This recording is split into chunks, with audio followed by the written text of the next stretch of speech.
నమస్తే. Welcome to our channel. Senior journalist Bharadwaj గారు ఉన్నారు. వారితో మాట్లాడదాం. సార్ నమస్తే సార్. నమస్తే. సార్ సుకుమార్ గారు డైరెక్షన్ చేసిన 'పుష్ప 2' కొన్ని సీన్స్ మీద ఇప్పుడు ఆగ్రహం వ్యక్తం చేస్తున్నారు సార్. అవి కొన్ని సీన్స్ నేను చెప్తాను ఇప్పుడు. ఏంటంటే పోలీసులు కొనేయడం సార్. హీరో వెళ్ళి పోలీస్ స్టేషన్‌లో పోలీసుని కొనేస్తాడు. అలాగే సీఎంని మార్చేస్తాడు. ఇలాంటి కొన్ని సీన్స్ అవి అంటే అభ్యంతకరంగా ఉన్నాయి. చూడ్డానికి కొంచెం యారోగెంట్‌గా అలా ఉన్నాయి అన్నట్టు కొంచెం ఆగ్రహం వ్యక్తం చేస్తున్నారు సార్. దీని గురించి మీరేం మాట్లాడతారండి? అంటే కేసులు కూడా పెడుతున్నారు. హ్మ్. సుకుమార్ మీద కేసులు పెట్టడం అనేది కూడా మొదలైంది. అవును కొంతమంది సార్. పెడుతున్నారు. అంటే ప్రైవేట్ వ్యక్తులు పెడుతున్నారు. హ్మ్. పెడుతూ వీళ్ళు అంటే అటునుంచి స్పందనలు ఎందుకు రావడం లేదని కూడా ప్రశ్నిస్తున్నారు. హ్మ్. అంటే ప్రభుత్వం సుమోటోగా కేసులు పెట్టాలి కదా అతని మీద హ్మ్. అనేది ఒక గొడవ. రెండోది పోలీస్ డిపార్ట్మెంట్ని అవమానపరిచాడు అతను. అవును సార్. డిపార్ట్మెంట్ వైపు నుంచి ఎవరు కేసులు పెట్టరేంటి? పర్టికులర్‌గా ఒక స్విమ్మింగ్ పూల్ సీన్ ఒకటి ఉంటుంది దానిలో. హ్మ్. ఆ స్విమ్మింగ్ పూల్ సీన్ మీద ఎక్కువ గొడవ జరుగుతోంది బయట. అయితే దీన్ని ఎక్స్‌టెన్షన్‌లో ఒక స్మగ్లర్‌ని హీరోగా పెట్టడం ఏమిటి అనేది ఒక గొడవ జరిగింది ఇంతకుముందు. అవును సార్. జరిగింది. దానితో పాటు ఒక స్మగ్లర్ క్యారెక్టర్‌కి జాతీయ ఉత్తమ నటుడు పురస్కారం ఇవ్వటం ఏమిటి హ్మ్. అనే గొడవ కూడా జరిగింది. హ్మ్. అయితే స్మగ్లర్ హీరో కావటం అనేది కొత్త ఏం కాదు తెలుగు సినిమా ప్రపంచంలో. హ్మ్. తెలుగు సినిమా ప్రపంచంలోనే కాదు, భారతీయ సినిమా ప్రపంచంలో కూడా కొత్త ఏం కాదు. 73, 74 ప్రాంతాల్లో వచ్చినటువంటి ఎన్టీ రామారావు గారి దేవుడు చేసిన మనుషులు సినిమాలో ఆయన స్మగ్లరే. హ్మ్. అంటే ఇంట్లోంచి అతను బయటికి వెళ్ళిపోతాడు అనుకోకుండా, వేరే వాళ్ళు ఎవరో ఎత్తుకుపోతారు. తర్వాత అతను స్మగ్లర్‌గా పెరుగుతాడు. హ్మ్. అంటే స్మగ్లర్ క్యారెక్టర్ చేశాడు ఆయన అది సార్. అవును. అప్పట్లోనే. అప్పట్లోనే. హ్మ్. తర్వాత ఆయనే చేసినటువంటి 'మగాడు' అనే సినిమాలో కూడా ఆయనది స్మగ్లర్ రోలే. నిజానికి ఆ సినిమా మాతృక 'దీవార్'. 'దీవార్' సినిమా రీమేక్ అది 'మగాడు' అనేది. హ్మ్. 'దీవార్'లో అమితాబ్ బచ్చన్ కూడా స్మగ్లరే. అంటే స్మగ్లర్‌ని హీరో చేయటం అనే కల్చర్ 70ల ప్రారంభంలోనే మొదలైంది. దానికి కారణం ఏంటంటే వ్యవస్థ మీద నమ్మకాలు కోల్పోయిన దశ అది. ఆ! కోల్పోయిన దశలో స్మగ్లర్ హీరో అయ్యాడు. భారతదేశంలో తొలి సినిమాలన్నీ కూడా స్వతంత్ర పోరాటాన్ని పొగుడుతూ సినిమాలు తీశారు. ఆ తర్వాత స్వతంత్ర భారతదేశంలో ప్రజల ఆకాంక్షల్ని చెబుతూ సినిమాలు తీశారు. హ్మ్. 65 నాటికి ఆ భ్రమలు తొలగిపోయినాయి. ఆ భ్రమలు తొలగిపోయి ఈ ప్రభుత్వాలు మనకేమీ చెయ్యవు అనే ఒక స్థితికి చేరుకున్నారు అందరూ. చేరుకున్న తర్వాత 67 నుంచి వ్యతిరేక భావనలు మొదలైనాయి. ఓహ్! హ్మ్. ఈ వ్యతిరేక భావనలు మొదలైన సందర్భంలోనే నక్సల్బరీ రైతాంగ ఉద్యమం జరిగింది. సాయుధ పోరాటం అక్కడ కలకత్తా, వెస్ట్ బెంగాల్లో. అక్కడి నుంచి మొదలు పెడితే ఆలోచనల్లో మార్పులు మొదలైనాయి. ఈ నేపథ్యంలోనే స్మగ్లర్ హీరో అయ్యాడు హుహు. భారతీయ సినిమాలో. హ్మ్. ఈ ఈ పరిణామ క్రమం తెలుసుకోకుండా ఈ స్మగ్లర్ హీరో చేయటం ఏమిటి అనేది మాట్లాడటం కరెక్ట్ కాదు. ఒకటి. రెండోది, ఈ 'పుష్ప 2' సినిమాకి సంబంధించి పోలీసుల్ని రిటైర్ చేయించేశాడు అతను. హ్మ్. పోలీస్ స్టేషన్లోకి వెళ్ళి పోలీసులను అందరినీ కూర్చోబెట్టి అడుగుతాడు, బాబు ఈ క్షణం మీరు రిటైర్ అయితే ఎంత వస్తుంది మీకు అని. ఓహ్!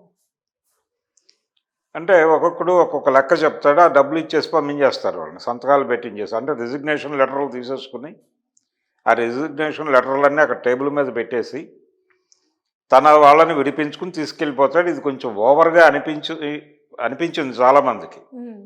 కానీ ఇలాంటి సందర్భాలు జరగడానికి అవకాశం ఉంది మన వ్యవస్థలో. అవునా సార్? చాలా స్పష్టంగా ఉంది. ఓహ్! అంటే ఒక పక్కన ప్రభుత్వ రంగ సంస్థలన్నీ మూతపడిపోతున్నాయి. ప్రభుత్వ రంగ సంస్థల్లో పనిచేస్తున్న వాళ్ళందరినీ వీఆర్ఎస్‌లు ఇచ్చి పంపించేస్తున్నారు బయటికి. దేనికి పంపించేస్తున్నారు? ప్రైవేటు కంపెనీలకు వీటిని అంటగట్టడానికి, వీటి వ్యాపారాలన్నీ ప్రైవేటు సంస్థలకి ట్రాన్స్ఫర్ చేయటం కోసం హ్మ్. ప్రభుత్వ సంస్థలని క్లోజ్ చేయటం అనేది రకరకాల పద్ధతుల్లో జరుగుతోంది ఇక్కడ. హ్మ్. కాబట్టి దాన్నే అతను సూచనప్రాయంగా చెప్పాడు అనుకోవచ్చు హ్మ్. సుకుమార్. ఇదొక పద్ధతి, హ్మ్. ఇదొక స్టైలు. అలాగే ముఖ్యమంత్రుల్ని మార్చటం అనేది కూడా మనకి కొత్త ఏం కాదు.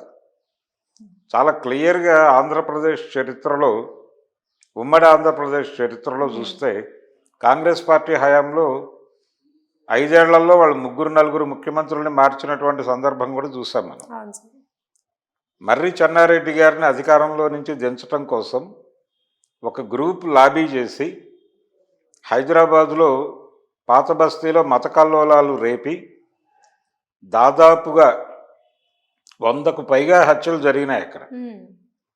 చంపి లా అండ్ ఆర్డర్ బాగా, అంటే లా అండ్ ఆర్డర్ నాశనం అయిపోయింది ఈ రాష్ట్రంలో అని ఒక నెపం వేసి చెన్నారెడ్డి గారిని దించి నేదురుమిల్లి జనార్దన్ రెడ్డిని ముఖ్యమంత్రిని చేసినటువంటి ఒక చరిత్ర మనకు తెలుసు.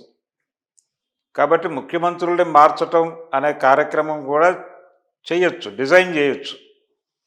అది కూడా బహుశా అతను ఇంత ఆలోచించి చేశాడని నేను అనుకోను, కానీ సుకుమారు ఒక నేపథ్యం కనిపిస్తుంది. అలాగే పోనీ ఆ నేదురుమల్లి జనార్దన్ రెడ్డి గారన్నా పూర్తికాలం ఉన్నాడంటే ఆయన లేడు.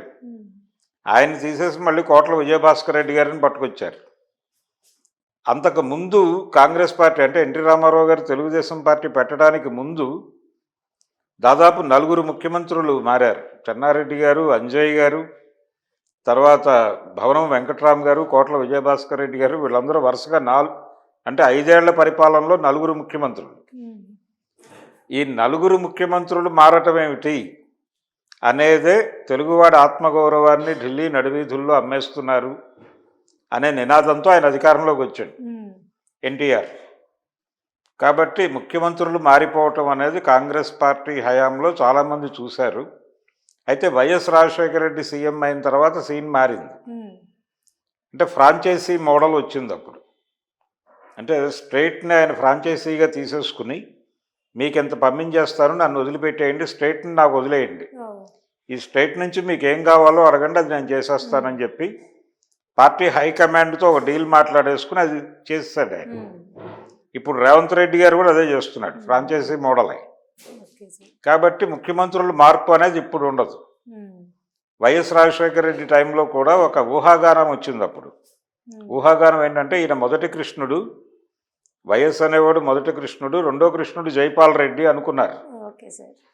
జైపాల్ రెడ్డి గారు అప్పటికి కేంద్ర మంత్రిగా ఉన్నాడు. ఆయన కేంద్ర మంత్రిగా ఉండి విజయవాడ రేడియో స్టేషన్లో ఏదో ఎఫ్ఎం బ్యాండ్ చేయడానికి వచ్చినప్పుడు ఆయన విలేకరులు అడిగారు ఆయన్ని, ఏమండి రెండో కృష్ణుడు మీరే ఆట కదా అంటే ఆయన నవ్వి ఊరుకున్నాడు, సమాధానం చెప్పకుండా. అంటే ఏమో జరిగితే జరగనువచ్చు, జరగకపోనువచ్చు అన్న టోన్లో వెళ్ళిపోయాడు ఆయన. అయితే ఆ అవకాశం రాజశేఖర రెడ్డి ఇవ్వలేదు, ఆయనే కొనసాగాడు. ఆ తర్వాత 2009 ఎన్నికల్లో కూడా ఆయన సారథ్యంలోనే ఎన్నికలకు వెళ్ళారు, ఆయనే గెలిపించుకున్నాడు తక్కువ మెజారిటీతో అయినా కానీ. సో ముఖ్యమంత్రుల్ని మార్చటం అనేది ఆ దశ. కానీ ఇప్పుడు పరిస్థితి ఏంటంటే ముఖ్యమంత్రుల్ని మార్చటం అనేది ఒక బిజినెస్ మ్యాన్కి పెద్ద కష్టమైన పనేం కాదు. అంటే మనిషి సరుకుగా మారిపోయిన ప్రపంచంలో ఉన్నాం మనం.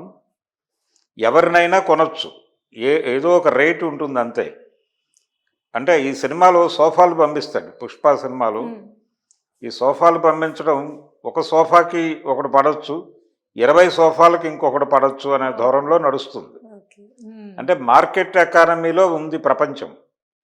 మార్కెట్ ఎకానమీలో ఉండటం అంటేనే అమ్మకం కొనుగోలు మాత్రమే ఉంటుంది, జీవితంలో ఇంకే ఉండవు. ఎవరైనా సరే అమ్ముడుపోతారు. మనిషి సరుకుగా మారిపోయాడు. ఈ సరుకుగా మారిపోయినటువంటి లిబరలైజ్డ్ ఎకానమీ అంటాం మనం దీన్ని. ఈ మార్కెట్ ఎకానమీని సూచనప్రాయంగా డైరెక్టర్ గారు చెప్పాడేమో ఆ సీన్లో అనుకుంటాను నేను. ముఖ్యమంత్రిని కూడా మార్చేయచ్చు, మన దగ్గర డబ్బులు ఉన్నాయా లేదా అన్నది ప్రశ్న. డబ్బులుంటే ఏదైనా చేయొచ్చు, డబ్బులుంటే ఏ పనైనా పెద్ద కష్టమేం కాదు, ఎవరినైనా కొనేయచ్చు, ఏ పనైనా చేయొచ్చు అనేది ఒక కాన్ఫిడెంట్ లెవెల్లో చెప్పాడు ఆయన. అలా జరుగుతున్నాయి కూడా.